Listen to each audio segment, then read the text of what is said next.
Have you ever wondered what it feels like to be judged before anyone has even looked at your achievements? Imagine boarding a plane, a simple act that should be routine, and being told you do not belong despite having earned your seat fairly. This is exactly what happened to Maya Robinson, a young black valedictorian, on her way to speak at a prestigious foundation gala. She held a first-class ticket, a symbol of years of relentless work, late nights studying quantum mechanics, and overcoming barriers that others never imagined. Yet, the crew and a privileged passenger challenged her right to sit where she was meant to, forcing her to make a gut-wrenching choice: comply with injustice or stand her ground. Picture yourself in her shoes, every pair of eyes fixed on you, your dignity questioned, your accomplishments ignored. How would you respond? Would you risk confrontation or silently endure humiliation? This story is not just about a plane seat. It is about courage, resilience, and reclaiming your voice when the world tries to silence you. Join us as we follow Maya's journey from forced displacement to a moment that would redefine power, justice, and recognition. If you believe in dignity, perseverance, and justice, hit the like button, share this story, and subscribe to the channel to follow the full journey. The cabin lights glowed a pale yellow, warm but unforgiving. The air smelled faintly of recycled coffee and perfume, the mix of strangers pressed together in a metal tube bound for New York. It was supposed to be a routine flight. For most passengers, it would be, but not for Maya Robinson. She had boarded with a quiet confidence, ticket in hand, and taken her assigned seat 2A, window, first class. She placed a small leather bag beneath the seat, the kind of bag that held more dreams than belongings. Her ticket had cost her months of savings, and to Maya it wasn't just a seat, it was a statement, a moment earned. She had chosen first class not for luxury, but for what it symbolized: dignity, acknowledgement, belonging. But within minutes, a voice interrupted that fragile peace. "Excuse me, miss," a flight attendant said, leaning just slightly too close. Her name tag read Brenda Collins. Her tone was clipped, polished on the surface, but edged with impatience. "Are you certain this is your seat?" Maya blinked. She pulled out her boarding pass. "Yes. 2A. Window." She spoke gently, certain but not combative. She had learned long ago to measure her words, to let calmness shield her from assumptions. Brenda frowned, as though the printed ticket wasn't enough. She glanced down the aisle, then back. "I'm afraid we'll need you to move. We have a very important passenger boarding. This seat has been reserved." The words landed like stones. Reserved. Important. As if Maya's presence somehow didn't qualify. Her chest tightened, but she tried again. "Ma'am, this is the seat I purchased. It's right here on the ticket." She offered the slip, her hand steady despite the sting rising inside her. Before Brenda could respond, a man appeared behind her. Tall, silver-haired, wearing a tailored navy suit. His watch gleamed, heavy and deliberate. His name would later become known to everyone watching the viral video, Charles Whitmore. At that moment, he was just another face of entitlement. "Is there a problem?" Charles asked, his voice smooth, almost rehearsed. "Not at all," Brenda said quickly. "We'll have this sorted in a moment." She turned back to Maya, her eyes narrowing slightly. "Miss, I'm going to have to ask you to collect your things and follow me." Around them, the cabin grew hushed. A businessman across the aisle adjusted his tie, pretending not to listen. A young couple leaned forward, curious. And Maya, caught between silence and protest, felt her throat tighten. She wanted to argue. She wanted to plant herself firmly and say, "This is mine, and I'm not moving." But she also knew the cost of defiance when you look like her, When your skin tells stories before your mouth can, she thought of headlines, of passengers misinterpreting a raised voice, of the threat of being called non-compliant. So she swallowed, not her dignity, but her rage. She reached beneath the seat, retrieved her leather bag, and stood. Her knees felt heavy, as though gravity itself was pressing her down. Each step out of first class was a sentence written across her back. You don't belong. You don't belong. You don't belong. The aisle became a tunnel of stairs. Some eyes carried pity, others disapproval, still others amusement. No one spoke. Not yet. The silence was louder than words. She passed row 10. A child tilted his head, curious why the lady with the ticket was walking away. She passed row 18. A woman whispered something sharp to her husband, who shook his head. By row 28, the weight of humiliation settled deep into Maya's bones. And still she walked. The walk of shame, though she had done nothing shameful at all. Finally, seat 38E middle, cramped, wedged between two strangers, waited for her. She slid in, her bag clutched to her chest like armor. The man on her left shifted, annoyed at the intrusion. The woman on her right gave a polite but distant smile. Neither knew who she was. Neither knew that less than 24 hours later, her name would dominate national headlines. Maya sat upright, eyes fixed on the seat back before her. She refused to let tears gather. Instead, she breathed, slow, measured. She told herself what her mother always whispered during hard times. Your worth isn't where you sit. It's who you are when you stand. But for now, she sat, quiet, still, waiting for a storm she could feel building but couldn't yet see. Above her, in the first-class cabin she had left behind. Charles Whitmore stretched out comfortably in seat 2A. He ordered a glass of sparkling water, confident that everything was as it should be, confident that the world worked in his favor, as it always had. What neither he nor Brenda realized was that this flight would not go quietly, that the seat they stole would soon become the most famous seat in America, and that Maya Robinson's silent walk would awaken a conversation louder than any captain's announcement. Because sometimes the back of the plane is where revolutions begin, long before the flight to New York, before the humiliating walk down the aisle of Flight 472. Maya Robinson had been defined not by a seat number, but by grit.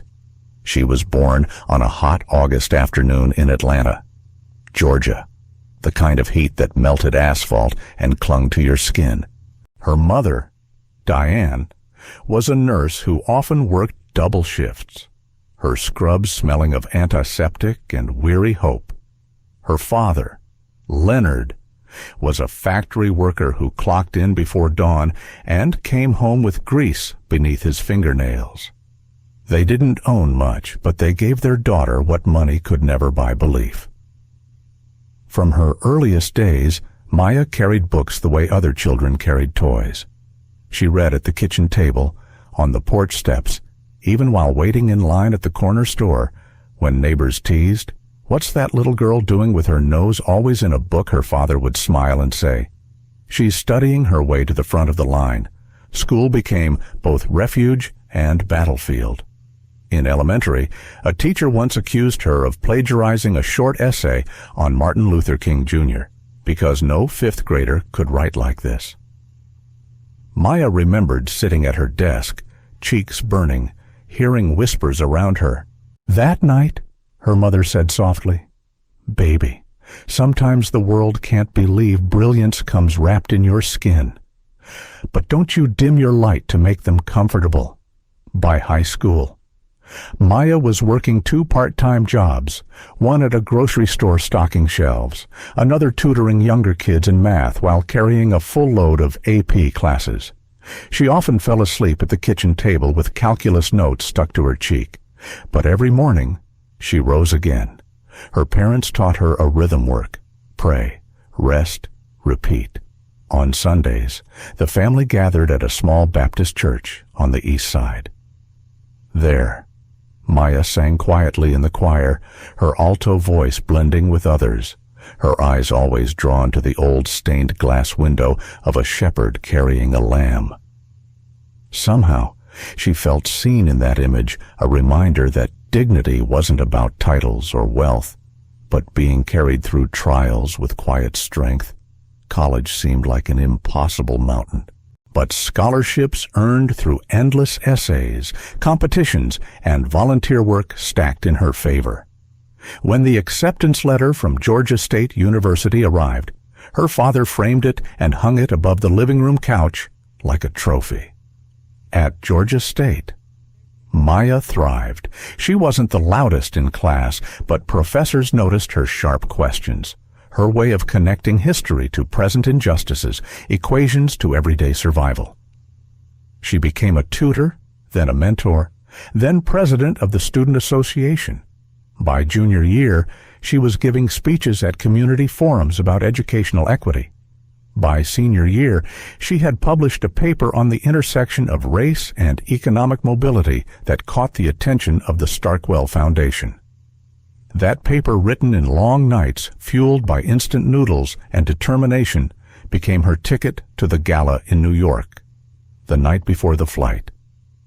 Maya sat at her desk, surrounded by index cards filled with fragments of her speech.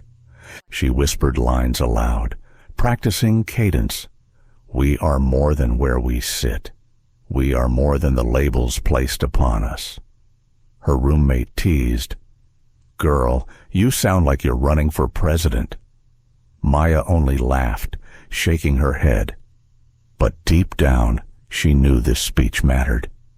It wasn't just words, it was a thread connecting her parents' sacrifices, her own battles, and the future she dreamed for kids who would come after her. When she booked the ticket, she debated economy versus first class.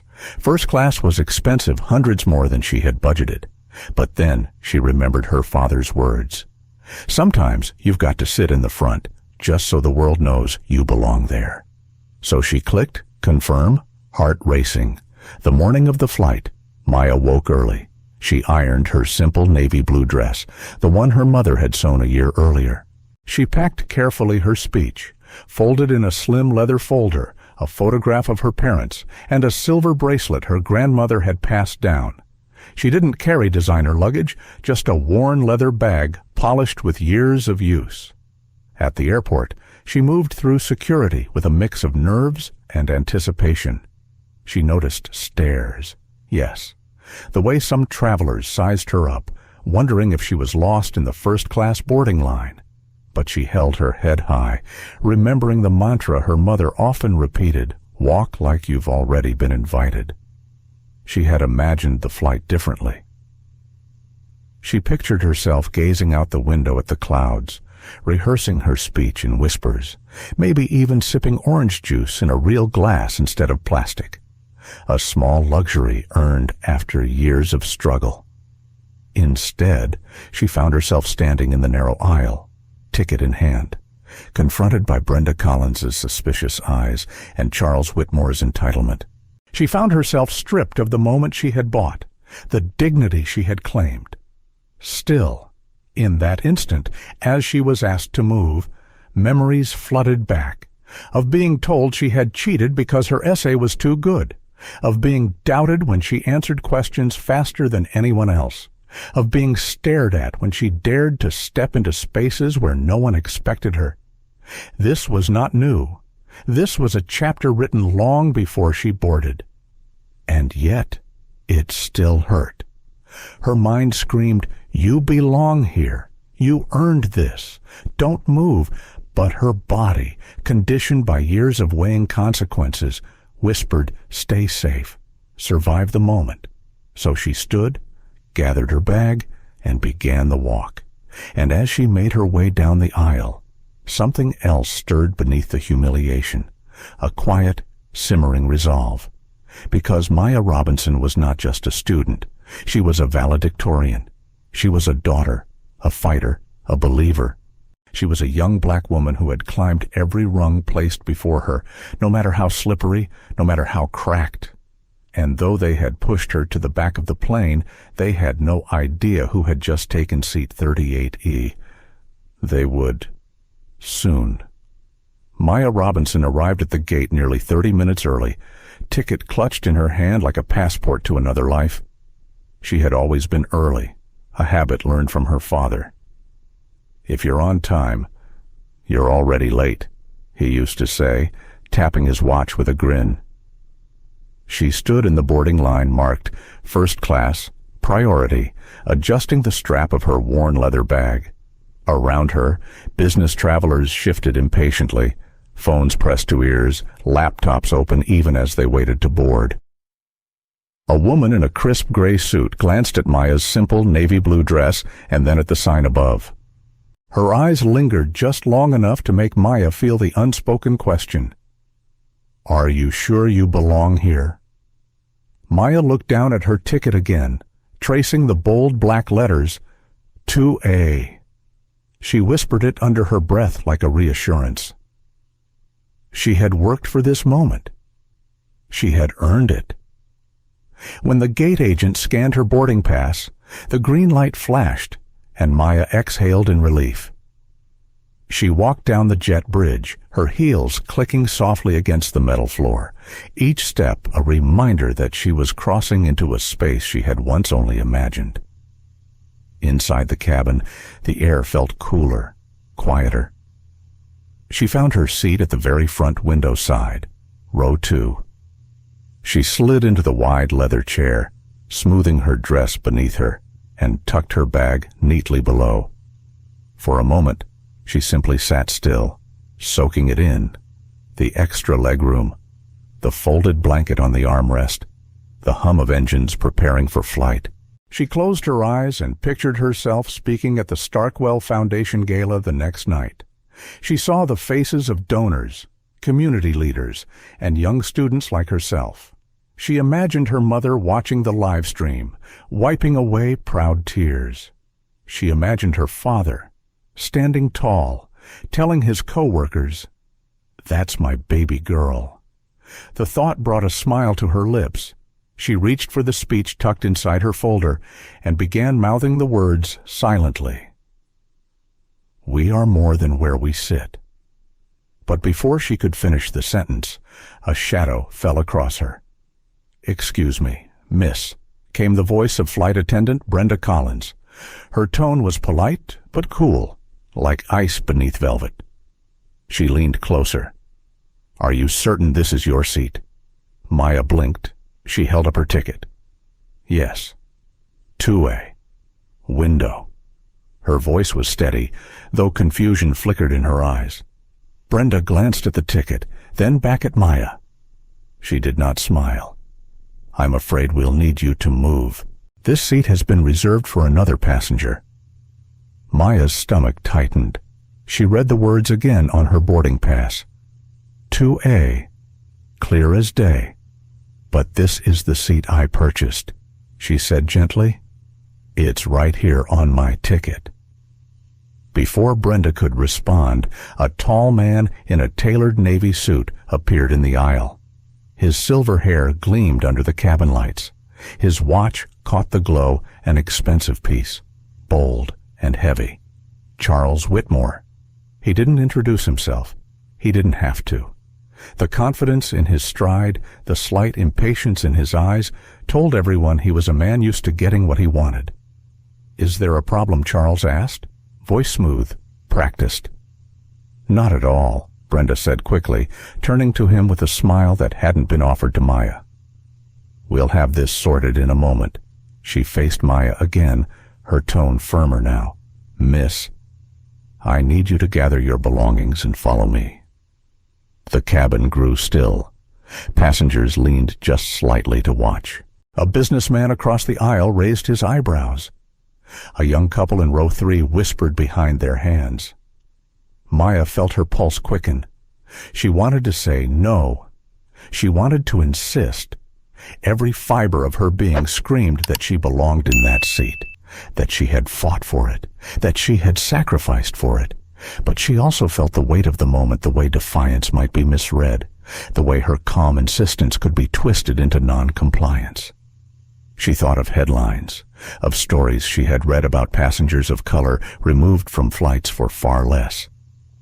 So she hesitated, and in that hesitation, the decision was made for her. Brenda's eyes hardened. "Miss, please. We need to keep boarding moving." Slowly. Maya reached for her bag. She rose from the wide leather seat that had felt, for a brief moment, like a throne. She slid the strap over her shoulder and stepped into the aisle. The walk began. It was only a few dozen feet, but it felt like miles. She passed row 6. A man in a polo shirt looked up, then quickly looked down again. Row 12. A woman shook her head, murmuring something to her teenage daughter. Row 20. A child tilted his head, puzzled why the lady with the ticket was walking away. Each row was a witness, each stare a verdict. By row 30, her face felt hot, though she refused to bow her head. By row 38, she found the narrow middle seat waiting for her. She slid into it, clutching her bag to her chest. The man on her left shifted, annoyed at the interruption. The woman on her right offered a polite but distant smile. Maya sat upright, eyes fixed on the seat back in front of her. She whispered to herself, so softly no one else could hear, "You're still you. You're still enough." In first class. Charles Whitmore stretched out in seat 2A, ordering sparkling water with a slice of lime. Brenda tucked his coat into the overhead bin, smiling warmly. Around them, life in the front cabin carried on, unbothered. But in the back, Maya felt the sting of something she had known before, in classrooms, in neighborhoods, in boardrooms where she was the only one, the sting of being told, without words, "You don't belong here." Her heart ached, but beneath the ache, something deeper stirred. Resolve. She had been forced to the back of the plane, but she would not stay invisible, not this time. And the world, though it didn't yet know it, was about to hear her name. The moment Maya Robinson stood from seat 2A, time seemed to slow. Her legs felt heavier than stone, though she willed herself to move with steady grace. She told herself, "Don't stumble. Don't give them more to see." The leather strap of her bag dug into her shoulder as she stepped into the aisle. For the briefest second, she glanced toward the window she had wanted so badly to watch the clouds, to dream of tomorrow's speech. But it was no longer hers. Charles Whitmore was already sliding into the seat, his polished shoes stretching into the space where her knees should have been. He didn't meet her eyes. He didn't have to. Her heart pounded as she turned down the aisle. Each row stretched before her like a gauntlet. Each pair of eyes became a mirror, reflecting judgment, pity, or nothing at all. Row 3. A woman in pearls leaned forward, whispering to the man beside her. Her lips barely moved, but Maya caught the words, "She must have snuck up here." Row 5. A teenager in a baseball cap lifted his phone, pretending to scroll, but his camera lens followed Maya's steps. She wondered if the world would see this moment before she could even process it herself. Row 8. An older man adjusted his glasses, frowned, then turned back to his newspaper. Indifference cut almost as sharply as cruelty. Her pulse echoed in her ears. The aisle narrowed. She clutched her bag tighter, as if it could shield her from the sting of being watched. By row 12, a little girl tugged on her mother's sleeve. Why is she leaving her seat? The mother shushed her quickly, eyes darting away. Maya wanted to answer the child. She wanted to say, because sometimes the world thinks it can decide where you belong. But she kept walking. Row 16. 2 college-age boys chuckled under their breath. Guess first class wasn't for everyone. One muttered, the other snorted. Their laughter stung, not because it was loud, but because it was familiar. She had heard versions of that laugh in classrooms, in offices, in grocery store aisles. Always the laugh that said, "You don't deserve to be here." Her throat tightened. She kept her gaze forward. By row 20, her steps felt automatic. One foot, then the other. She thought of her parents. Her father's words rang in her ears, "Walk like you've already been invited." But in this moment, it felt as though the invitation had been ripped from her hands.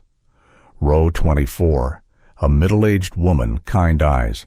Gray streaks in her hair gave Maya the smallest nod, almost imperceptible. A silent acknowledgement. Maya clung to that brief flicker of humanity. It reminded her she wasn't entirely invisible. Row 28. A young man with a press badge clipped to his bag shifted in his seat. His eyes sharpened, phone rising discreetly. Daniel Brooks. She didn't know him yet, but his recording would soon matter more than she could imagine. For now, he was just another stranger who decided to bear witness. By row 30, the weight of humiliation pressed into Maya's bones. The whispers, the stares, the silence, it all gathered like a storm inside her chest. But beneath it, something else brewed, a heat not of shame, but of defiance. She wasn't sure yet what form it would take. All she knew was that the sting would not vanish quietly. Row 34. She slowed slightly, breath uneven. She thought of her speech tucked in her bag, the words she had crafted so carefully, words about dignity and belonging, words she was supposed to deliver tomorrow night. And here she was, stripped of dignity in front of 100 strangers, treated as though her belonging was negotiable. By the time she reached row 38, the narrow middle seat looked impossibly small. The man by the window didn't bother to stand. The woman in the aisle seat shifted her knees only enough for Maya to squeeze through. She slid in, the fabric of her dress catching against the armrest. The seat belt felt cold as she pulled it across her lap. She clasped it shut, not out of safety, but to ground herself. Her leather bag sat in her lap, heavy, almost protective. She folded her hands on top of it and drew a long breath. The man beside her coughed, annoyed, then returned to his crossword. The woman offered a polite smile but said nothing. They didn't know what had just happened in the front cabin. To them, she was just another passenger settling into economy. Maya fixed her eyes on the seat back in front of her, the tray table scratched with initials and gum residue. She blinked hard, refusing tears. She would not let them see her cry. Her mind, though, wouldn't stop. It replayed the flight attendant's words, the condescension in Brenda Collins' tone, the entitlement in Charles Whitmore's stance, the whispers from rows of strangers who didn't know her story, who didn't know she was headed to New York not just as a passenger, but as a speaker, a voice. And then, beneath the ache, came her mother's voice, soft, steady. Your worth isn't where you sit. It's who you are when you stand. Maya pressed her palms together, almost as if in prayer. She inhaled, exhaled, slow and deliberate. Around her, the plane bustled with boarding noise bins slamming shut, seatbelts clicking, flight attendants repeating safety instructions. To the rest of the world, this was routine. To her, it was rupture. She thought of standing up again. She imagined walking back to the front, planting herself firmly in seat 2A, daring them to move her again. For a split second, she felt the fire rise high enough to make her fingers twitch. But then came the fear. What if they called security? What if they labeled her disruptive? What if tomorrow's headline wasn't about her speech, but about a young black woman removed for causing a disturbance? So she stayed seated. But inside, she wrestled. Between silence and defiance. Between survival and dignity. When the plane door closed and the engines hummed louder, Maya leaned her head back against the worn cushion. She closed her eyes, whispering words meant only for herself. I'll remember this. I'll carry it. And one day, it will mean something more than pain. High above, Charles Whitmore reclined in the seat meant for her, unaware that the moment he claimed as his right would soon unravel into his downfall. Brenda Collins poured him sparkling water, smiling as though all was well. But far in the back, in seat 38E, Maya Robinson sat with her leather bag, her speech, and her resolve. A resolve that would outlast humiliation, outlast whispers, outlast even the longest aisle walk. Because sometimes, the back of the plane is where revolutions begin. Daniel Brooks adjusted the strap of his backpack and stared at the screen of his phone. The small red dot blinked, recording. He had started filming almost without thinking, instinct pulling his hand from his lap to his camera the moment he saw Maya Robinson rise from her seat in first class. At first, he thought it might be a mistake. Maybe she had chosen the wrong row. Maybe she wanted to stretch. But when he heard the flight attendant's clipped tone, when he saw the tall man slide into the seat with a smirk of entitlement, Daniel knew it wasn't a mistake. It was a story. Now, tucked in row 28. He watched Maya's slow walk down the aisle through his phone's lens. The frame shook slightly because his hands weren't steady, not from fear, but from anger. He kept his voice low, whispering to the recording passenger with a valid seat. Forced to move. Everyone is watching. He stopped, hesitated. Should he keep narrating? Should he stay silent so the footage felt unfiltered? His journalist training clashed with his conscience. A good journalist observed, but a good man did a good man stay quiet. He lowered the phone to his lap for a moment. Through the narrow aisle, he caught a glimpse of Maya's face. Her expression was calm, almost too calm, like a still lake hiding storm currents. That calmness stirred something in him. She wasn't just humiliated, she was enduring. Daniel lifted the phone again. This time, he didn't add words.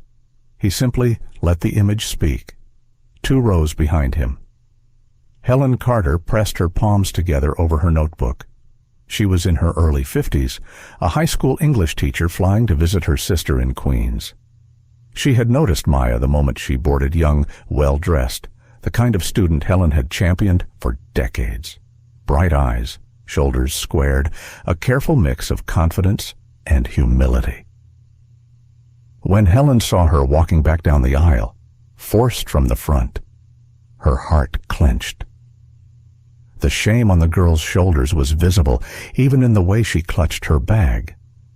Helen wanted to stand, to speak out, to call the flight attendant over and demand an explanation. But fear held her down. Fear of causing a scene. Fear of being labeled disruptive. Still, she couldn't let it pass silently. She leaned toward the stranger beside her and whispered, "Did you see what just happened?"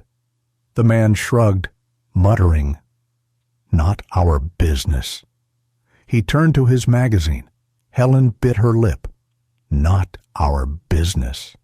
How many times had she heard that in faculty meetings, in town halls, in PTA debates, words used to silence, to excuse, to walk away. She had sworn, long ago, that she wouldn't raise a generation of students who looked away. Yet, here she was, frozen in her seat. She closed her notebook and whispered to herself, "Not this time." Back in row 38, Maya Robinson tried to steady her breathing. She hadn't noticed Daniel's camera or Helen's clenched fists. All she felt was the thick air pressing in around her. Every laugh, every whisper still echoed in her mind. She reached into her bag, fingertips brushing the folded speech she had written for tomorrow's gala. She thought of the words at the top. Dignity is not given. It is claimed. Now, Those words mocked her. She had not claimed dignity in the aisle. She had yielded. Her stomach twisted. Was that weakness, or was it survival? Her mother's voice rose in her memory, gentle but firm. Sometimes strength is walking away, not because you are lesser, but because you are greater. Still, Maya's chest burned. She wanted to believe her mother's words, but belief felt heavy, slippery.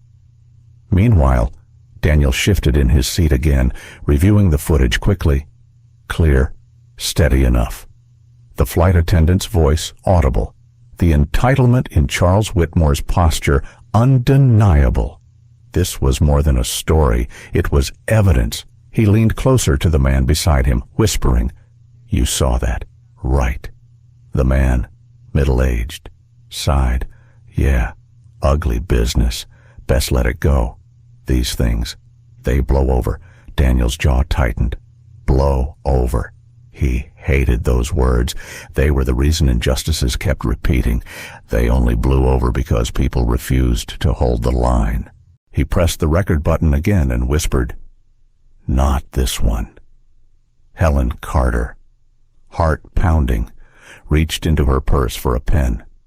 She scribbled onto her notebook, words flowing faster than she could control. Young woman removed from her seat. First class. Humiliation. The silence of the crowd. The choice to speak or stay quiet. Her handwriting grew shaky. She paused, then wrote in block letters across the page, "Do not stay quiet." She snapped the notebook shut. When the flight attendant passed by again, Helen looked up. For a moment, her lips parted. She almost spoke, but the attendant's cold smile froze her. Words tangled in her throat. Maya, far behind, shifted in her cramped seat. The man by the window snored softly. The woman at the aisle flipped through a catalog. Ordinary life resumed, as though nothing had happened, and maybe, for most passengers, nothing had. But inside Maya, something began to stir. A low hum of resolve. She replayed every stare, every whisper, every cruel smirk. The humiliation had carved deep, but in that hollow space, strength was beginning to pool. Quiet, patient, waiting. Daniel Brooks glanced back down the aisle again. His eyes met Helen Carter's for a fleeting second. It was enough. A spark of unspoken agreement passed between them. They had seen. They would remember. And when the plane touched down, silence would no longer be enough. The hum of the engines was steady, a low vibration that filled the cabin like a constant reminder that the world outside was unreachable. Inside, though, Maya Robinson felt the opposite of steady. Her pulse thudded in her ears. Her throat tightened with every shallow breath. She sat pressed into the narrow seat, the safety card poking from the pocket in front of her. She pulled it out, stared at the cartoon drawings of emergency exits and floating seat cushions. Her eyes blurred. It wasn't just a safety diagram anymore. It looked like escape, like a way out from a trap she hadn't chosen. Maya pressed her lips together. She hated that she had obeyed, hated that she had walked down that aisle, step after step, while strangers' eyes followed her. But what choice had she had?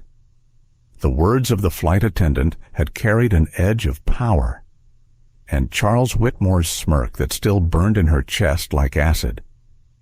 She closed her eyes. She wanted to scream, but the scream stayed inside, swirling, turning into something else, a slow, simmering defiance. Her phone buzzed softly in her bag. She ignored it at first, then pulled it out. The screen lit up with a text from her best friend. "Kiara can't wait to see you on stage tomorrow. You're gonna crush it." Maya's throat ached. She typed slowly, not sure anymore. Then she deleted it before sending. She couldn't admit this weakness. Not yet. 24 rows ahead, Daniel Brooks leaned against the window, scrolling through the clip he had captured. The footage was clear. Brenda Collins telling Maya to move. Charles Whitmore settling into her seat like a king claiming a throne, and then Maya clutching her bag, walking away. Daniel replayed it over and over. Each time, his anger deepened. He knew this wasn't just a random mishap. It was a story of power and prejudice, and stories like this had to be told. He uploaded the clip to his social media with a short caption, "Passenger forced out of first class so a rich man could sit there. Watch how calm she stays. Watch who stays silent." He hesitated before hitting post. He thought of his editor, of the backlash, of trolls. But then he thought of Maya's eyes, calm, but not weak, a strength that deserved witnesses. His thumb pressed the screen. The video went live. Back in row 35. Helen Carter's pen tapped against her notebook. She kept stealing glances toward the back, where Maya sat. The girl looked so small, folded into that seat. Helen thought of her own students, of how often she had told them to raise their voices, to claim their worth. Now she wondered, was she failing by sitting quietly here? Her notebook stared back at her with the bold words she had written earlier. "Do not stay quiet." Her pulse quickened. She would not. Not tonight. The minutes crawled by. The cabin felt hushed, but not peaceful. More like a waiting room before a storm. Maya's mind drifted. She thought of her mother, of nights at the kitchen table when they had rehearsed speeches and essays. Her mother's tired hands smoothing the paper, her soft voice saying, "You belong in every room you step into. Don't let anyone shrink you." But here she was, shrunk to the back of a plane. A lump rose in her throat. She clenched her fists. No, she told herself, this is not the end of the story. Up front, Charles Whitmore reclined his seat, sipping his drink. He didn't glance back once. Brenda Collins passed him with a practiced smile, checking on him more than the rest of the cabin. Their ease, their entitlement, made the injustice sharper. Daniel's phone buzzed. Notifications exploded across the screen. Comments flooded in. "This is disgusting. Who was she? She handled that with such grace. Name the airline." The clip was spreading faster than he expected. He gripped the phone tighter. He had unleashed something. A teenager 2 rows behind noticed the video on her feed. She gasped softly and nudged her brother. "This is happening right now, on this plane." Her voice carried farther than she meant it to. Heads turned, whispers began to ripple. Maya noticed. She lifted her head. Caught fragments. "Is that her? That's the girl. Can you believe it?" Heat rushed to her cheeks. Shame. No, something else. Visibility. The silence around her was breaking. Helen Carter heard it too. She sat taller, heart hammering. The witnesses were multiplying. Truth had found cracks in the quiet. Maya's phone buzzed again. This time it was Kiara calling. Maya silenced it quickly, not ready to explain. But the missed call felt like a lifeline. People outside this plane cared. People inside this plane were beginning to care. Her chest loosened slightly. Still, doubt gnawed. What if the airline punishes me for making a scene? What if people online twist the story? She imagined her name trending, strangers dissecting her face, her voice, her worth, fear and hope tangled in her stomach. Daniel kept his phone low, but he could sense the energy shifting, the murmurs, the glances toward Maya, the quiet rebellion of attention. He leaned back, whispering to himself, "Now it starts." Helen closed her notebook again. She whispered a prayer under her breath, not just for Maya, but for courage for herself, for every passenger who had seen and said nothing. The engines hummed on. The sky outside was ink black, but inside the cabin, light was shifting. A girl had been forced to the back, but the truth was moving forward, row by row. And soon, no one would be able to look away. The cabin lights had dimmed, casting the plane in a soft twilight glow. Most passengers had settled into movies or magazines, but the energy in the air was taut, like a string pulled too tight. Conversations hushed when Brenda Collins walked the aisle, her polished shoes tapping softly against the carpet.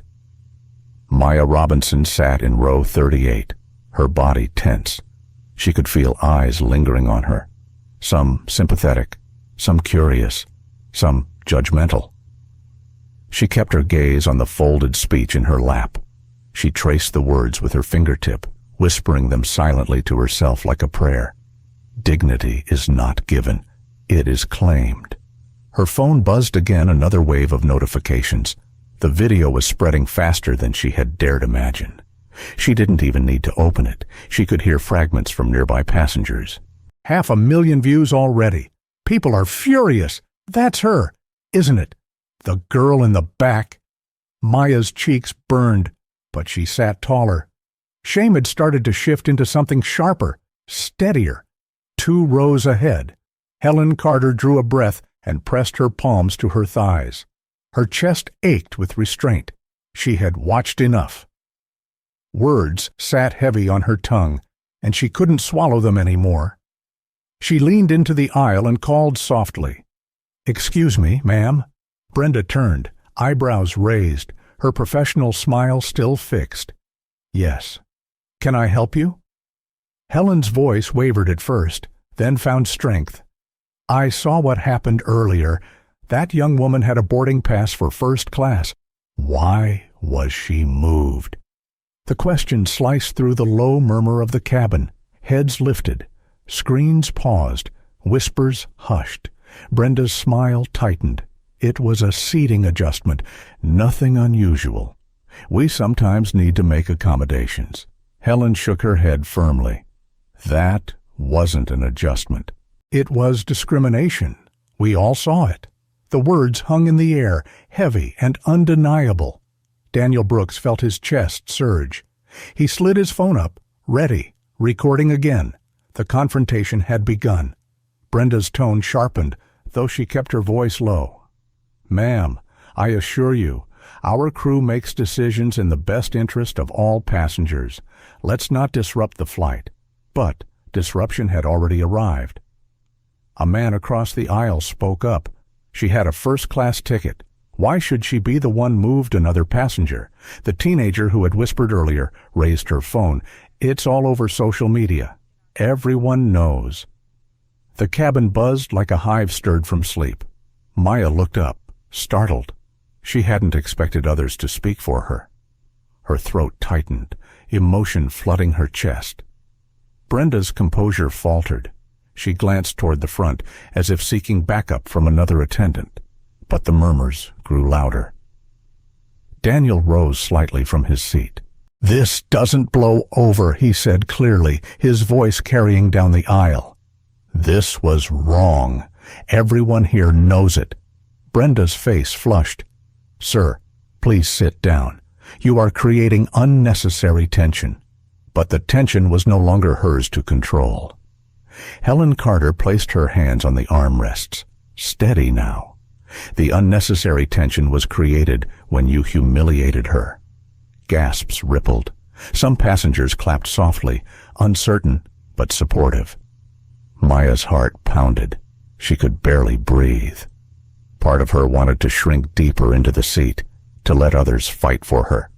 But another part, the part that remembered her mother's voice, the part that wrote speeches about dignity, rose stronger. She stood, slowly, deliberately. She rose from row 38. Her knees trembled, but her back was straight. Every eye turned toward her. Her voice was quiet, but clear. "My name is Maya Robinson. I had a ticket for seat 2B. It was mine, and I was told to give it up without reason." The plane was silent except for the steady hum of the engines. Maya's words echoed in her ears. For the first time since being displaced, she felt the weight shift from her shoulders. She was naming what had happened. Charles Whitmore shifted in his plush seat up front. hearing her words drift forward. He pretended not to notice, but his jaw tightened. His grip on his glass slipped slightly. Brenda swallowed hard. "Miss Robinson, please sit down. We can discuss this after landing." Maya's eyes glistened, but her voice didn't waver. "No. You told me to sit down when I had every right to stay in my seat. You told me to be quiet when I had every right to speak. I am not sitting down now." The words struck like lightning. Applause erupted from pockets of the cabin. The teenager clapped furiously, her brother joining. Others followed, hesitant at first, then stronger. Daniel's camera captured it all, the courage, the defiance, the sound of passengers breaking their silence. His throat tightened. He had never filmed anything that felt so alive, so necessary. Brenda's polished facade cracked. "This is highly inappropriate," Helen cut in. "What's inappropriate is watching injustice and calling it policy." The cabin roared, not with noise, but with a collective pulse, a truth too big to be silenced. Maya drew in a shaky breath. Her hands trembled, but she lifted her chin. "I didn't want to make a scene. I didn't want to disrupt. But you already disrupted my dignity when you treated me as if I didn't belong. I belong here. I belong anywhere I've earned a place." Tears pricked her eyes, but she refused to let them fall. The strength in her words steadied her. She wasn't speaking just for herself anymore. She was speaking for every person who had ever been told to move, to wait, to stay silent. The applause swelled louder. Even passengers who had looked away before now leaned forward, nodding, clapping. The silence that had once trapped her was gone. Brenda looked around helplessly, caught between authority and a crowd no longer willing to comply. Her voice faltered. I'll have to inform the captain." She turned sharply and walked briskly toward the cockpit. The cabin exhaled, like a collective breath released. Maya sank back into her seat, her chest heaving. She wasn't free yet. There would be consequences, maybe even retaliation, but for the first time that night, she felt unbroken. Daniel stopped recording and whispered, almost to himself. She claimed it. She really claimed it. Helen reached back slightly, catching Maya's eye, offering a nod of solidarity. No words, just recognition. And for the first time since she was forced to the back, Maya allowed herself the smallest, fiercest smile. The cabin felt charged, like static before a storm. Passengers whispered to one another, their voices blending into a restless hum. Phones glowed across the rows, many now replaying the viral video that had left the confines of the plane and spilled into the world outside. Maya Robinson sat rigid, her hands folded tight in her lap. Her heartbeat was still racing from what she had just done, standing, speaking, refusing silence. For the first time in the long, humiliating night, she felt herself again. But that fragile sense of power trembled as Brenda Collins vanished into the cockpit. Daniel Brooks leaned closer from row 28. His voice was low but steady. "You did the right thing. Whatever happens next, you should know that." Maya nodded faintly, but her stomach churned. "The captain could throw me off this flight," she whispered. Daniel hesitated, then shook his head, not with the whole world watching. Yet doubt gnawed at her. Authority didn't always bow to truth, not immediately. And she had learned long ago that justice wasn't guaranteed, especially for people who looked like her. Up front, Brenda's voice carried muffled through the door of the cockpit. She spoke quickly, her tone sharp, rehearsing the version of events she wanted the captain to believe. Maya couldn't hear every word, but phrases slipped out. Unruly passenger, disrupting service, non-compliant. The words pierced her chest. Unruly, non-compliant. Labels that erased her calm, her restraint, her truth. She closed her eyes, steadying her breath. She could not let their story replace her own. Inside the cockpit. Captain Robert Hayes frowned as Brenda finished her account. His co-pilot glanced uneasily at him, shifting in the narrow seat. "You're telling me," Hayes said slowly, "that she was moved for operational reasons, and now she's disrupting the cabin." "Yes, Captain," Brenda replied firmly. She refused to follow crew instructions. "Passengers are getting agitated. We need to assert control." Hayes drummed his fingers on the armrest. He was a man who prized order above all. Disruption on his aircraft was an affront to everything he believed about command. Still, something in Brenda's tone, too defensive, too urgent, made him wary. He sighed. "I'll come out, but keep this professional. Brenda, no escalation unless necessary." When the cockpit door opened, the hum of the cabin seemed to pause. Passengers looked up as Captain Hayes stepped out, tall and stern in his crisp uniform. Authority radiated from him like heat. He walked down the aisle toward the back, his eyes scanning the rows until they landed on Maya. She rose instinctively, though her knees shook. "Miss Robinson." His voice was firm, controlled. "Yes, Captain, I've been informed there's been a disruption. I need to hear from you directly." "What happened?" The plane was silent, every ear tuned to the exchange. Maya inhaled slowly.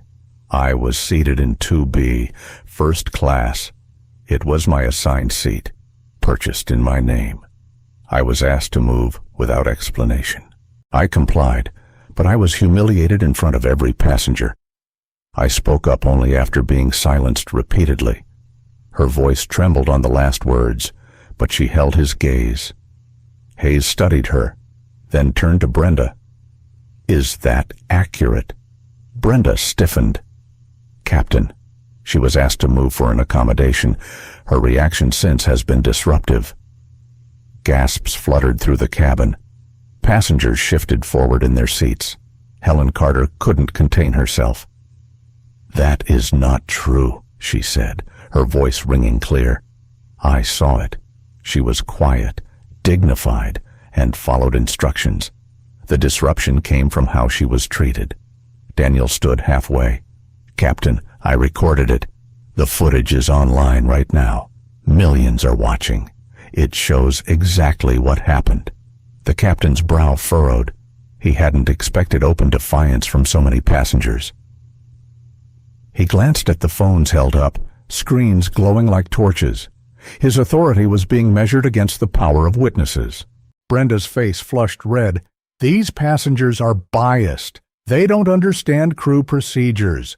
"No," Helen interrupted firmly. "We understand fairness, and we understand dignity. What happened was wrong." Maya's chest swelled with a rush of gratitude. Strangers were no longer silent. Captain Hayes lifted a hand, trying to restore order. "Enough. I need to make a decision here. Miss Robinson, I can't have a cabin divided, not at 30,000 feet. If I judge this to be a continuing disruption, I may have no choice but to remove you at the next stop." The words landed like ice in Maya's veins. Remove her. Cast her off as the problem. Her breath caught. Passengers erupted at once. "That's outrageous. She's the victim, not the problem. You can't punish her for their mistake." Daniel's voice cut through, sharp as a blade. "Captain, if you try to remove her, that video will be the headline across every outlet in this country before we land. Do you want that on your record?" The captain's jaw clenched. He wasn't used to passengers threatening his authority, but he also wasn't blind to the reality every second of this was already documented, already viral. Maya stepped forward, her voice soft but unwavering. "Captain Hayes, I don't want conflict. I don't want chaos. I only want what I paid for and what I earned. A seat, respect, nothing more, nothing less." Her calm pierced the noise like sunlight through storm clouds.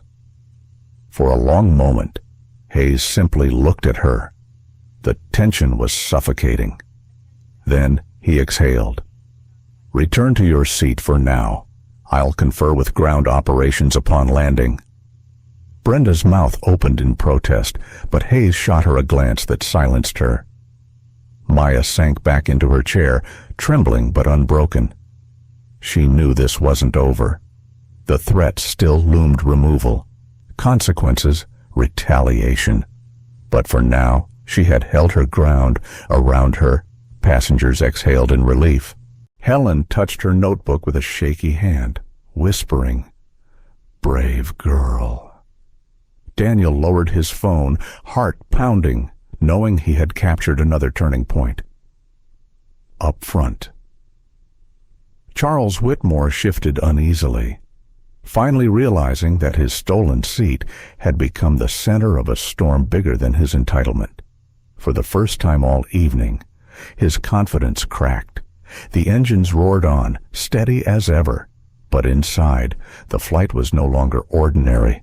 A reckoning was unfolding, row by row, voice by voice.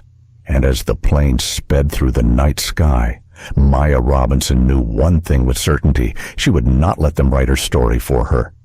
The plane descended toward Seattle-Tacoma International Airport, its landing gear groaning as it cut through the early morning mist.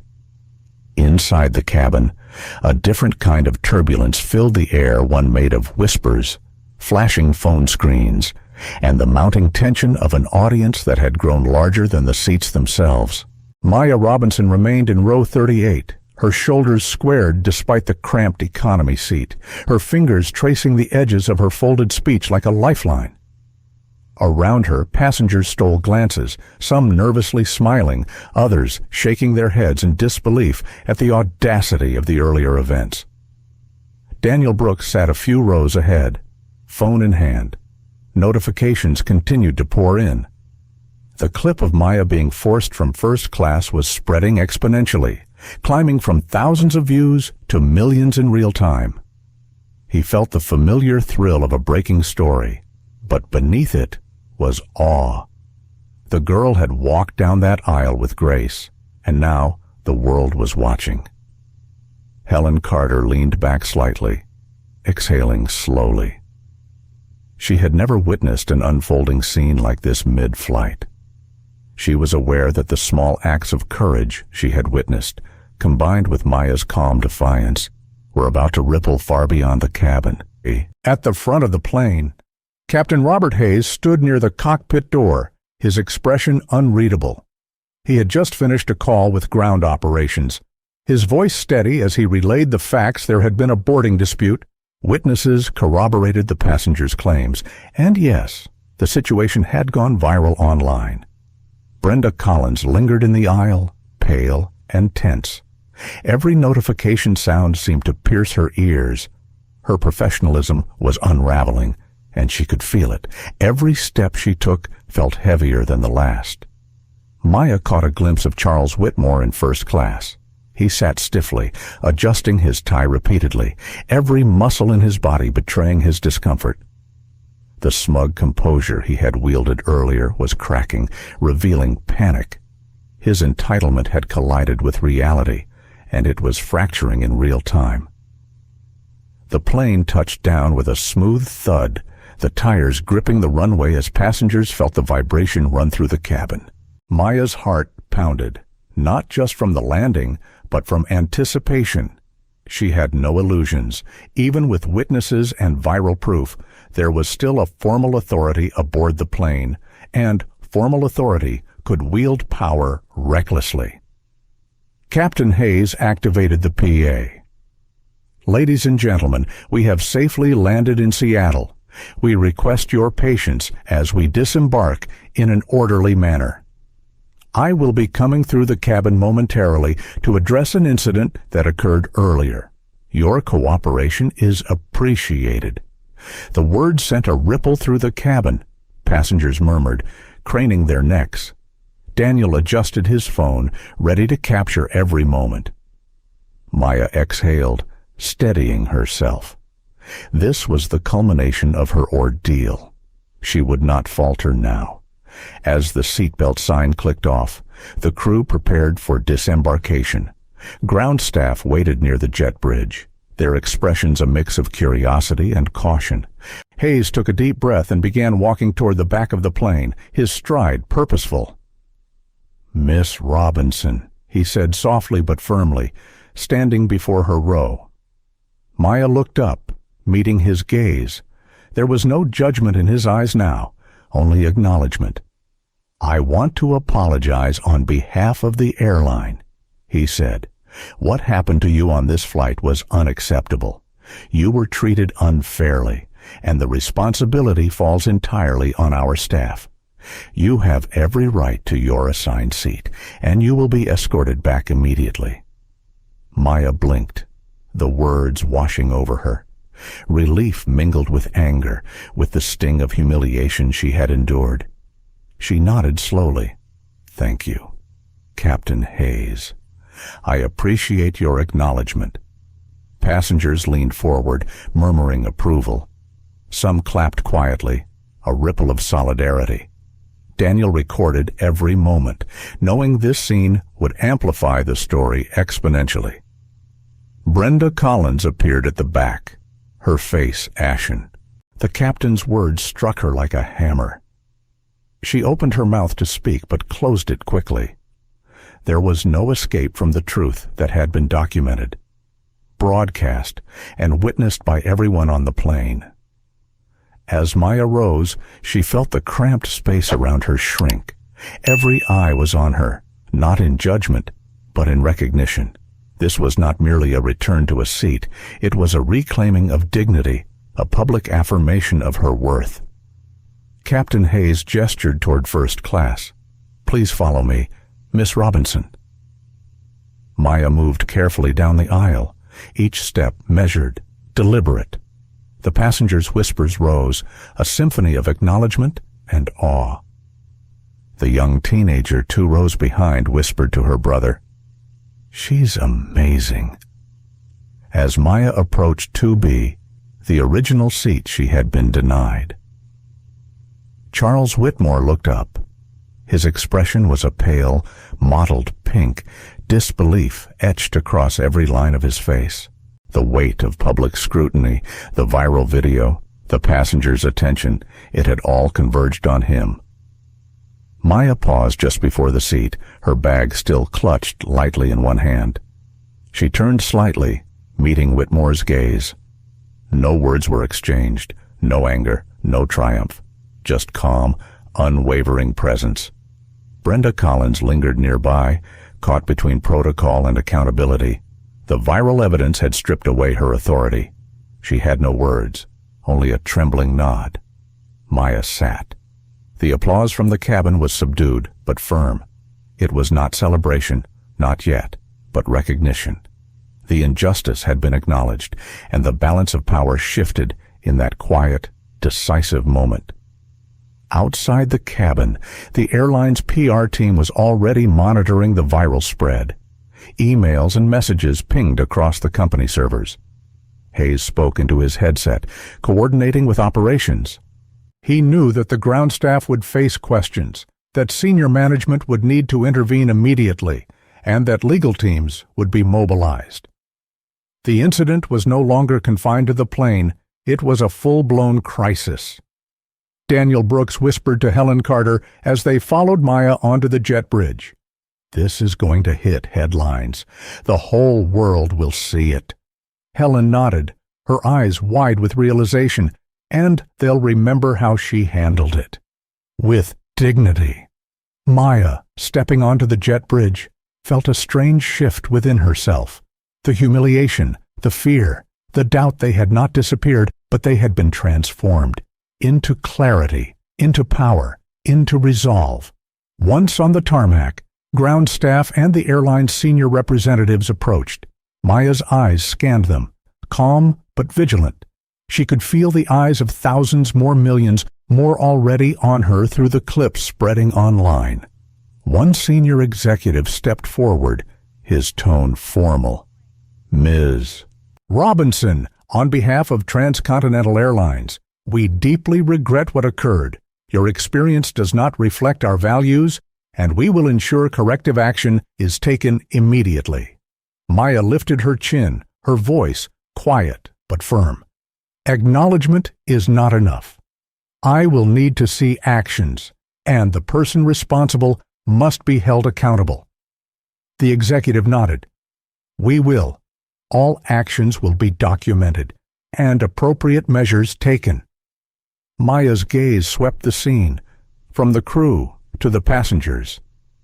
She felt the first real surge of satisfaction, not just for herself, but for the principle she had defended. She had turned a moment of public humiliation into one of authority and moral clarity. And even as she walked toward the vehicle that would take her to the gala, Maya knew this was only the beginning. The story would ripple outward, forcing reflection and accountability far beyond the confines of the cabin. She looked at Daniel, who gave her a small, approving nod, and Helen, who offered a gentle smile. They had witnessed history in the making, and she carried that weight with grace. The jet bridge opened into a bustling tarmac, the cold Seattle air brushing against Maya Robinson's face. Her chest rose and fell steadily, each breath a quiet anchor. The gala awaited, but first she had to navigate the storm the flight had unleashed. Ground staff, airline executives, and media personnel swarmed near the aircraft exit. Cameras flashed, microphones extended, and smartphones were held high. Maya felt the weight of eyes, passengers, strangers, the world at large, all waiting for her next move. She did not flinch. From the side, Dr. Alistair Finch emerged, his usually cheerful demeanor replaced with solemn intensity. He moved quickly toward Maya, his tall frame cutting through the crowd. "Maya," he said warmly, his voice both comforting and commanding, "you've handled yourself brilliantly. Let's ensure the world sees that." Maya nodded, a small smile playing on her lips. She had expected media attention, but the scale was overwhelming. She inhaled, centering herself. "It's not about me, Dr. Finch. It's about fairness, about standing up for what is right." Finch patted her shoulder. "And right now, you are the embodiment of that principle. Let's make sure that message reaches every corner it can." Cameras began recording. Reporters crowded closer. Daniel Brooks, already capturing footage from the plane, had rejoined them, and his live feed was now streaming across social media. Notifications surged, view counts climbing at staggering rates, hashtags forming in real-time. "Justice for Maya," "Fly with Dignity," "Starkwell Gala." Maya's eyes scanned the throng. Among the faces, she spotted passengers from the flight. Helen Carter waved, giving a thumbs up, her relief palpable. Daniel gestured her forward, encouraging her to address the press. She took a deep breath and stepped onto a makeshift platform near the aircraft stairs. Microphones pointed at her from every angle. She could hear the faint murmurs of her name, the low buzz of anticipation. "Ms. Robinson," a reporter began, voice clipped. "Can you describe what happened aboard Transcontinental Flight 717? Maya's voice was calm, steady, yet carried the weight of experience. "I was seated in my assigned first-class seat, which had been booked in my name by the Starkwell Foundation. I was asked to move without explanation and was publicly humiliated. This experience is, unfortunately, not unique to me. Many individuals face discrimination in subtle and overt ways, and the impact can be lasting." Her words resonated. Cameras zoomed in, capturing the poised defiance in her stance, the quiet strength in her eyes. The hashtag surged even faster as her live feed reached tens of thousands of viewers within minutes. A reporter pressed further. What do you hope will come from this? Maya's gaze swept the crowd, landing on each of the airline staff, the passengers, the media. I hope it encourages accountability. I hope it reminds people that dignity is not conditional, that the rights we hold as individuals should not be questioned based on appearance, age, or status. And I hope that companies and institutions learn that justice, transparency, and respect are non-negotiable. Dr. Finch stepped forward beside her, placing a hand lightly on her back. Maya represents the very values we celebrate at the Starkwell Foundation, he said, his voice carrying authority. Tonight, she will be our keynote speaker, and her message will reach further than any scientific presentation alone could achieve. Applause broke out among the bystanders, a mixture of relief, pride, and recognition. For Maya, it was a moment of quiet triumph. She had endured humiliation, yet her response, measured, dignified, articulate, had transformed the narrative. Behind the cameras, airline executives huddled. The CEO of Transcontinental Airlines, David McMillan, had been summoned mid-flight by Hayes, and now stood quietly observing, his face pale and tight with tension. He realized the consequences would be immense. Social media was unforgiving. Regulatory authorities would intervene. Legal action seemed inevitable. Charles Whitmore, who had instigated the initial complaint, stood nearby, rigid, shifting his weight uncomfortably. The viral video had cast him in the worst light, and he could feel the eyes of the world on him. The entitled confidence he had relied upon was crumbling. Maya's voice continued, soft but unwavering. I hope this story serves as a reminder. We must remain vigilant, not only for ourselves, but for those who do not yet have a voice. Discrimination thrives in silence. Courage exists in speaking truth to power. Cameras flashed again. Social media feeds exploded with commentary, support, outrage, and solidarity. The story became a symbol not just of one young woman's courage, but of a broader societal reckoning. Back inside the terminal, airline staff were already scrambling. The operations manager convened with PR, legal, and human resources teams. Damage control meetings began immediately. Every statement, every action was being weighed against the viral footage and public scrutiny. Hayes relayed the sequence of events precisely, highlighting Maya's compliance, restraint, and the escalation caused by staff negligence. Brenda Collins sat in a small conference room, trembling. The video from Daniel's feed had been replayed repeatedly. Her attempts at explanation and justification had fallen flat in the face of unedited, clear evidence. The realization that her career might end here, in the cold light of accountability, settled over her like a weight. Meanwhile, Maya and Dr. Finch made their way to the awaiting black car. Press followed, capturing every step. She felt the cold air, the hum of engines from other departing planes, and the collective focus of the world converging on her. Dr. Finch leaned toward her. You've done more than represent yourself today. You've represented every student, every individual who has been told they don't belong.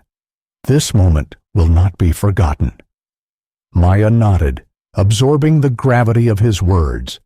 The gala awaited, a celebration of intellect and potential, but the impact of the morning, of her ordeal, would echo far beyond the walls of the ballroom.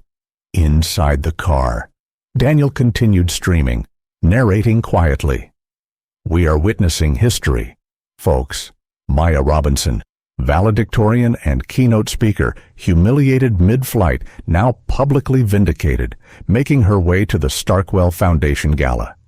The airline faces an unprecedented PR and legal crisis. Stay tuned.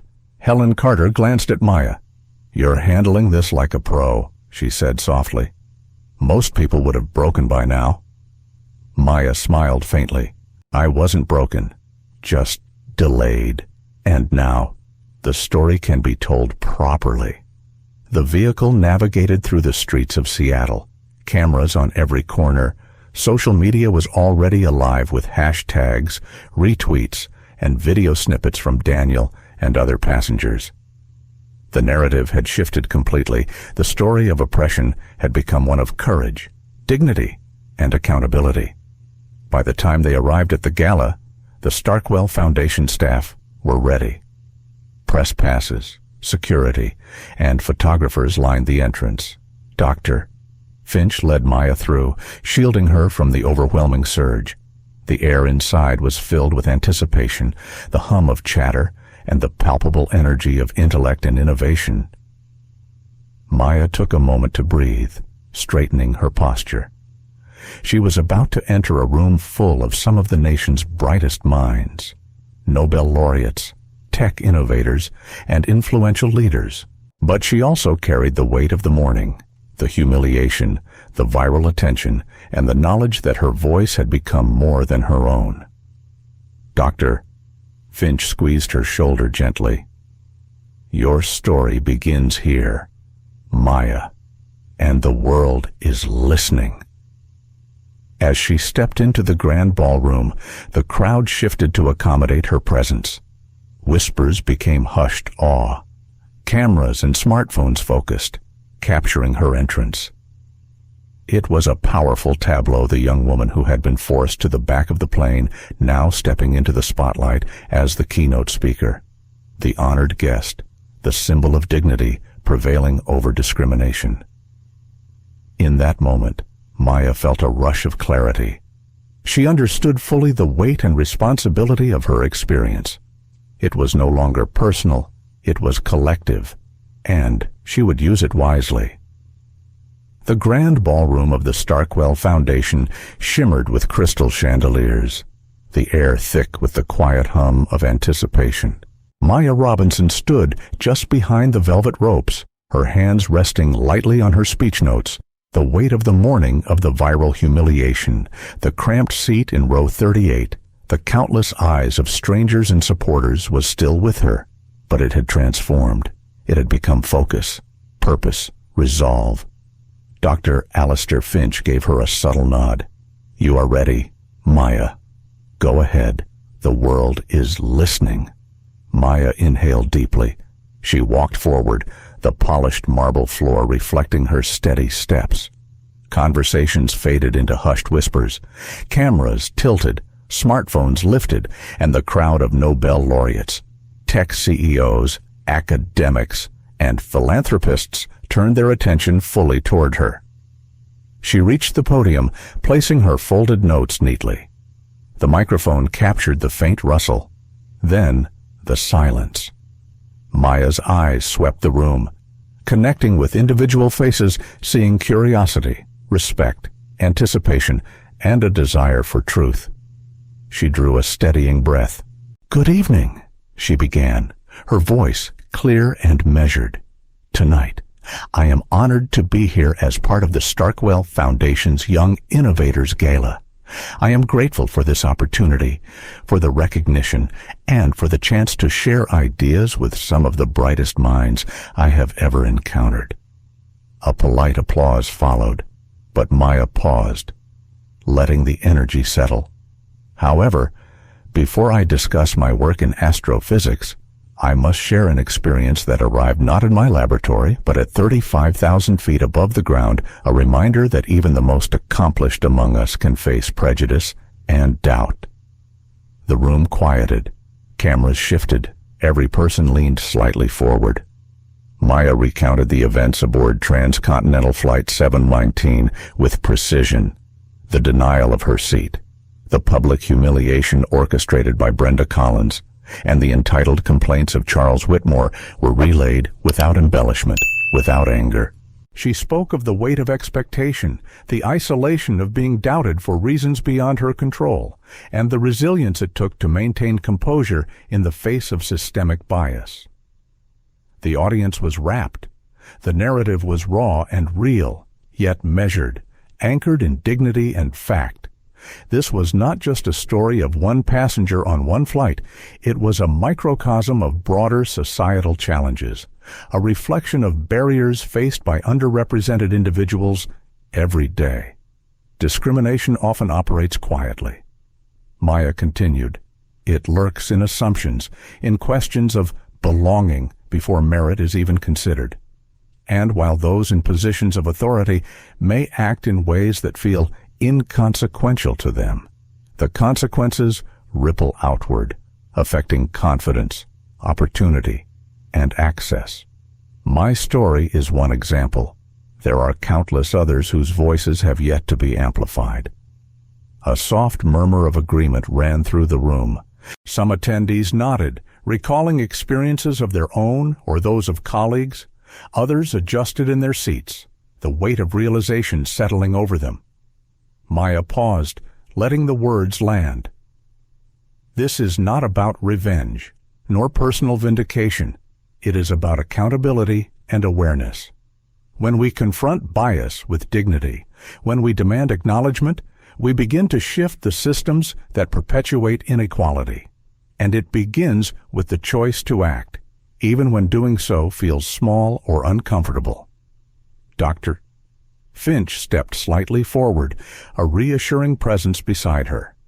Maya continued, drawing the threads together, linking her personal ordeal with the larger purpose of the evening. Innovation in science, technology, and society is not only about discovering new worlds or creating new algorithms.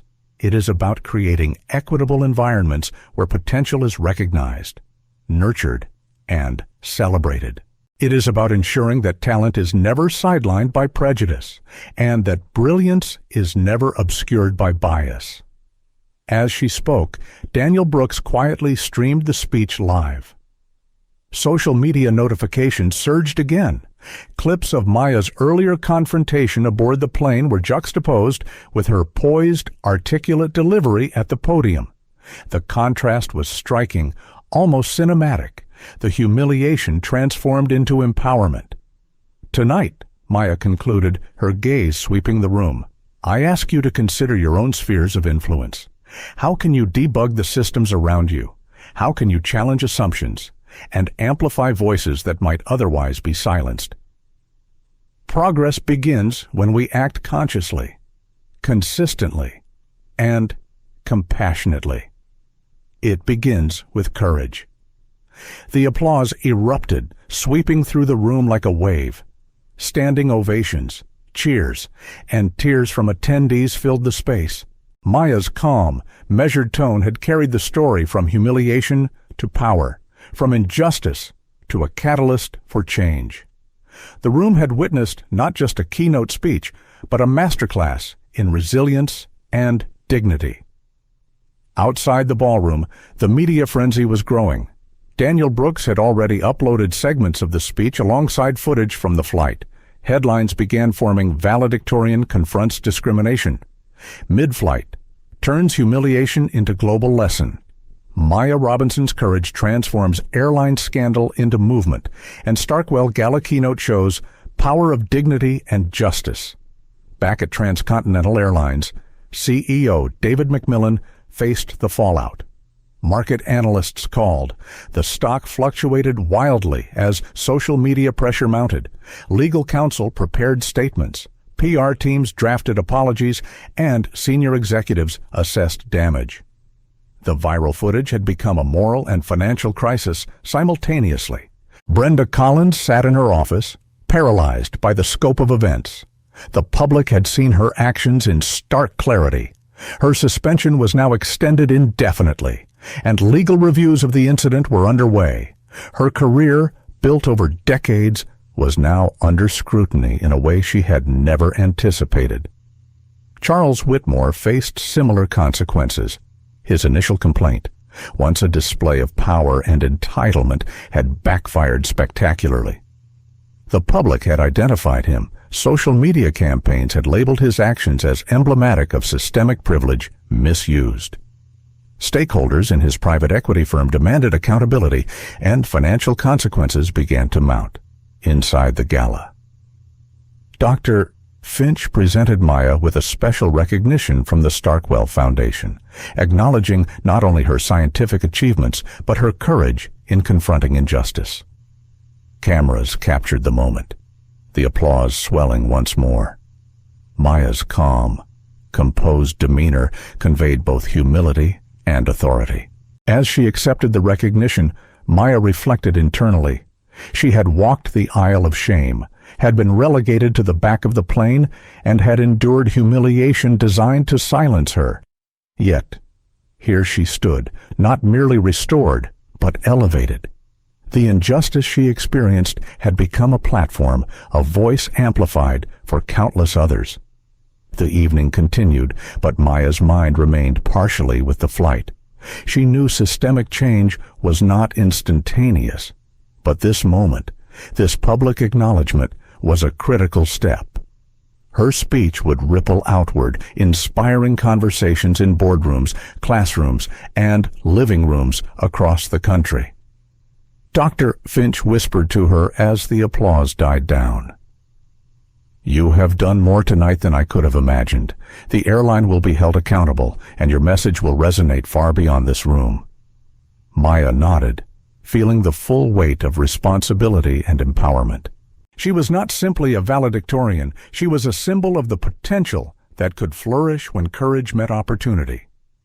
And she would ensure that symbol carried meaning, purpose, and lasting impact. In the days following the Starkwell Gala, the ripples of Maya Robinson's story expanded far beyond the ballroom and the tarmac of Flight 719. Social media feeds continued to erupt with video clips, news articles, and interviews, spreading her message to millions. The hashtag Crying Justice for Maya had become a global conversation about discrimination, dignity, and accountability in public spaces, and particularly in air travel. The airline, Transcontinental Airlines, faced an unprecedented wave of scrutiny. CEO David McMillan convened emergency meetings with legally top PR and operations teams. Reports from regulators were already being requested, and the airline's social media channels were flooded with outrage and demands for corrective action. The viral footage of Brenda Collins and the incident aboard Flight 719 had become undeniable evidence, and the public expected consequences. Within hours, McMillan issued a formal apology acknowledging the mishandling of the situation, the failures of staff to verify proper seating assignments, and the public humiliation inflicted upon Maya. Brenda Collins was suspended indefinitely, pending further investigation. The airline pledged to implement sweeping reforms, mandatory unconscious bias training for all flight crew, a transparent passenger advocacy system, and independent oversight of complaint resolution.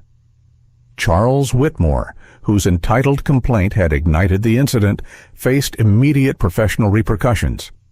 Social media sleuths identified him quickly. His reputation was damaged. Stakeholders and investors pressured his firm, Harrison Holdings, to respond to public outrage.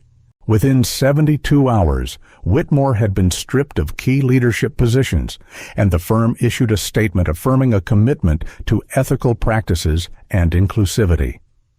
The public reckoning was swift and tangible. Meanwhile, Maya, still processing the whirlwind of attention, remained grounded in her values. She spent hours in private reflection, journaling about the experience, and considering the broader implications of her ordeal. Her mind returned often to the narrow, cramped seat in row 38, the stolen bag with her gala dress and speech notes, and the cold, dismissive eyes of those who judged her. But these memories, once sources of pain, had been transformed into motivation and clarity. The Starkwell Foundation, under Dr. Alistair Finch, offered Maya guidance and support. He helped her navigate media requests, interview invitations, and speaking engagements. Together, they outlined a plan to channel the energy of this viral moment into lasting societal change. Maya decided that her voice and platform should focus not only on the injustices she had faced, but also on providing opportunities and resources for others who had been similarly marginalized.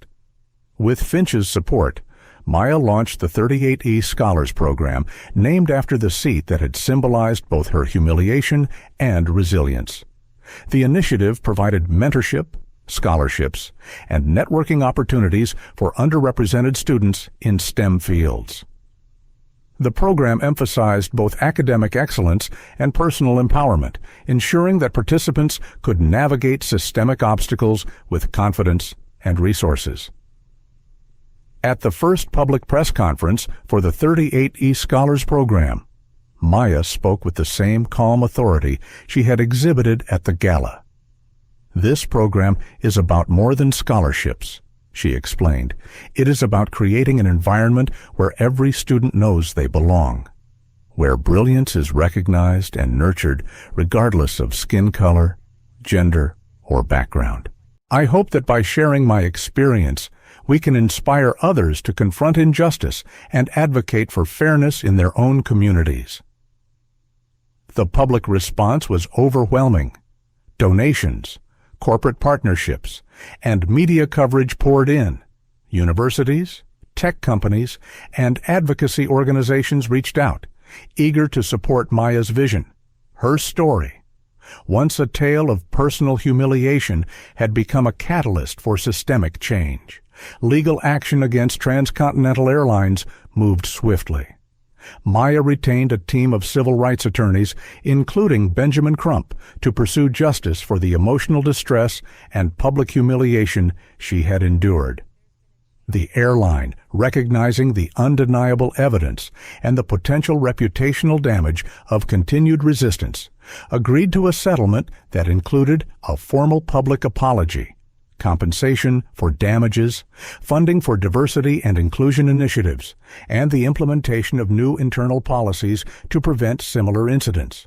During negotiations, Maya demonstrated remarkable poise. She did not seek vengeance. Her demands were measured, strategic, and principled. She emphasized accountability, systemic reform, and tangible outcomes that would benefit future passengers. Her approach garnered respect from both legal peers and the public. The settlement announcement became a landmark story. Headlines across major news outlets celebrated Maya's dignity, and the airline's commitment to reform. Maya Robinson's courage spurs nationwide airline reforms. From Row 38 to global change, how one student's resilience transformed an industry. And justice at 35,000 feet, Maya Robinson leads charge against discrimination. The hashtags continued to trend, and the narrative of empowerment resonated worldwide. Back at Harrison Holdings, Charles Whitmore faced an unrelenting tide of accountability. The board of directors, under pressure from investors and public opinion, demanded an independent review of company culture and policies. Whitmore, once confident in his unchecked authority, was forced to resign from his executive role. The lesson was stark actions rooted in entitlement and bias, when exposed to public scrutiny, carry consequences that extend far beyond individual intent. Maya, reflecting on the rapid turn of events, felt a profound sense of responsibility. She recognized that her personal experience had ignited systemic discussions, and that her actions, calm, composed, and deliberate, had demonstrated a model for addressing injustice. She began documenting her journey in detail, planning a memoir that would offer both narrative and guidance for others facing discrimination. Her lectures, interviews, and public appearances emphasized a central message: dignity is not conditional. Resilience, integrity, and strategic advocacy can turn personal adversity into societal progress. Maya became a sought-after speaker, not only in STEM circles, but across corporate, academic, and advocacy platforms. As the months passed, Transcontinental Airlines publicly reported progress on its reforms. Independent audits confirmed that bias training had been conducted for all crew members, and a third-party passenger advocacy program had been instituted. Complaint resolution became transparent, with measurable outcomes tracked quarterly. The airline's stock, initially shaken by the viral incident, began to stabilize as the company demonstrated genuine commitment to change. Maya herself continued to grow. She completed her undergraduate degree at Georgia Institute of Technology, maintaining academic excellence while expanding her outreach and advocacy work. Her visibility and leadership inspired other students, particularly young women of color, to pursue STEM careers with confidence. In quiet moments, Maya often thought back to the flight, the cramped middle seat, the stolen bag, the oppressive eyes of judgment. Each memory had been a crucible, forging her resilience. And she knew that while the seat itself had been a site of humiliation, the journey through it had revealed a strength that could never be taken. Her work with the 38E Scholars Program became a model for educational initiatives nationwide. Corporate partners adopted similar mentorship and scholarship frameworks, citing Maya's story as inspiration. Her influence extended beyond immediate beneficiaries. She had shifted cultural expectations, demonstrating that accountability, dignity, and opportunity could coexist. At the one-year anniversary of the Flight 719 incident, Maya addressed a gathering of scholars, journalists, and advocates. She spoke with calm authority, the crowd attentive, inspired, and moved. We often measure success in achievements, awards, or accolades, she said. But true progress is measured in how we respond to injustice, how we lift those who have been marginalized, how we ensure that potential is never stifled by bias. Our actions, deliberate and principled, can create lasting change. As she concluded, the audience erupted in applause. Cameras captured the standing ovation, the tears of students, and the profound respect of peers. Maya had transformed an ordeal into empowerment, humiliation into a platform, and personal experience into collective progress. The story of Maya Robinson, once a single passenger forced to the back of a plane, became a symbol of courage and systemic change. Her journey illustrated that dignity, strategic action, and resilience can confront entrenched prejudice and reshape institutions. And in that transformation, hope endured. Maya Robinson's story teaches us that dignity is never conditional, and courage is often quiet, measured, and strategic. Life will inevitably place us in situations where our worth is questioned or ignored, sometimes publicly, sometimes privately. But it is how we respond that shapes our impact. Standing firm with integrity, even when intimidated, can transform personal adversity into a platform for broader societal change. This story reminds us that progress is rarely comfortable. True change often requires navigating moments of injustice with poise, using evidence, reason, and steadfastness rather than anger alone. Maya's choice to document her experience, advocate for herself, and transform humiliation into empowerment reflects a principle applicable to everyday life. Your voice matters, your actions matter, and the systems around you can be challenged when confronted thoughtfully and persistently. For older audiences, particularly, it underscores the importance of modeling resilience and accountability for younger generations. It encourages reflection. How do we confront bias, support others in distress, and turn moments of discomfort into catalysts for growth? Maya's journey is a testament that even small acts of courage, refusing to accept what is unjust, can inspire large, lasting impact. Thank you so much for watching and sharing in Maya Robinson's journey. If this story inspired you or moved you, please like this video, share it with your friends, and subscribe to our channel to follow more stories of courage, resilience, and justice. Your support helps us keep these important stories alive.